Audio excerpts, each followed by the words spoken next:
Restructuring of Canadian mayors and municipalities under the auspices of the United Nations began in 1992. PM Mulroney signed Canada onto UN Agenda 21. Canada thus became a UN member nation state. 178 countries signed on, lured by the promise of big money to go green. By 2000, countries, including Canada, were being governed by directions of the UN, G7, G20, World Economic Forum, and World Health Organization, to name some. Every organization named is a foreign-based NGO, non-governmental organization, and every member of all these organizations is unelected. Parliamentary procedures for law changes weren't followed. In 1994, a municipal primer was issued to all local towns outlining how they were to restructure their governments. Though the municipal primer was a non-binding agreement, all towns adopted it. Our public officials, the mayor and councillors of that day, were partnered with a private corporation, the Corporation of the Town of Aurora, who appointed a chief administrative officer who helped implement the global agenda instead of a local one. The International Council on Local and Environmental Issues, ICLEI, became the main source of consultation to push and fund the global agenda. We remind you that the World Economic Forum and the United Nations signed a strategic partnership framework in 2019 to jointly accelerate the implementation of the 2030 Agenda for Sustainable Development. This is the same World Economic Forum whose chairman, Klaus Schwab, famously declared, "You will own nothing and be happy." This is the same Klaus Schwab who, referring to Canadian Prime Minister Justin Trudeau, boasted, "We have penetrated more than half of his cabinet."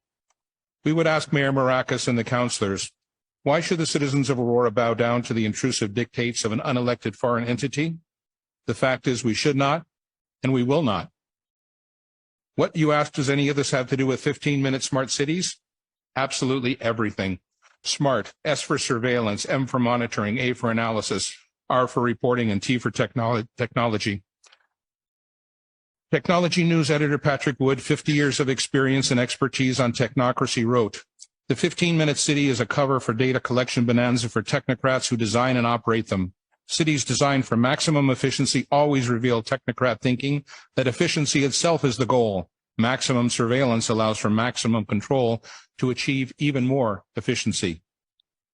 At its very root, this mechanistic thinking is anti-human.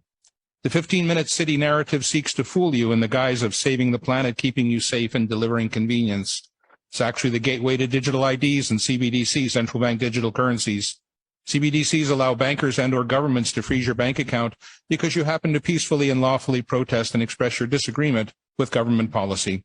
Anyone remember the truckers' convoy in Ottawa, February 22, when the Government of Canada invoked the Emergencies Act and froze the private bank accounts of law-abiding citizens? 15-minute cities are wolves in sheep's clothing. Don't believe the countless stories spewing forth from the 24/7 basis from the elitist captured mainstream media, all claiming to have your best interest at heart. We have been burned too many times. In reality, 24/7 surveillance through the Internet of Things inside your home, 5G and LED streetlights outside, monitoring and tracking and recording everything. Implementation of exclusion zones and geofencing to restrict movement and travel. Ability to control behaviors through military-directed energy technologies. Property and car ownership to be outlawed. Evictions from farms and rural areas to gather people into cities. Digital passports being promulgated by the UN, World Economic Forum, and the World Health Organization are in the final stages of planning and implementation.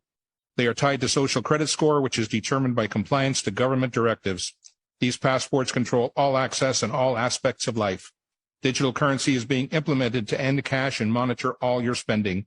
Your digital currency will be turned off or on depending on your compliance score. UBI Universal Basic Income is a state-controlled allowance forcing compliance by restricting access to food, money, services, and education. All of the above will enable climate lockdowns to be implemented easily, arbitrarily, and indefinitely. The real agenda of 15-minute smart cities is to monitor and control everyone and everything. In summary, in the coming days, Council will receive an electronic info packet which will contain the text of this delegation and other items. We, the citizens of Aurora, wish to enter into a meaningful, respectful dialogue with our elected members of Council on this complex, important issue. A key framework of that dialogue is a list of questions posed to Council. Can Council explicitly guarantee that citizens will be remain free to travel as is their right under the Charter of Rights and Freedoms? Can Council guarantee not to restrict access to essential services, medical care, bank accounts, government pensions, utilities?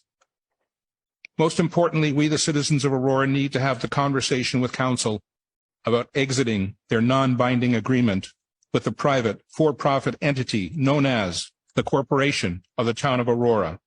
We need to turn back the page to a simpler time when open, transparent municipal government serving its citizens and working in their best interests ruled the day. We are your equal partners on this journey. Thank you.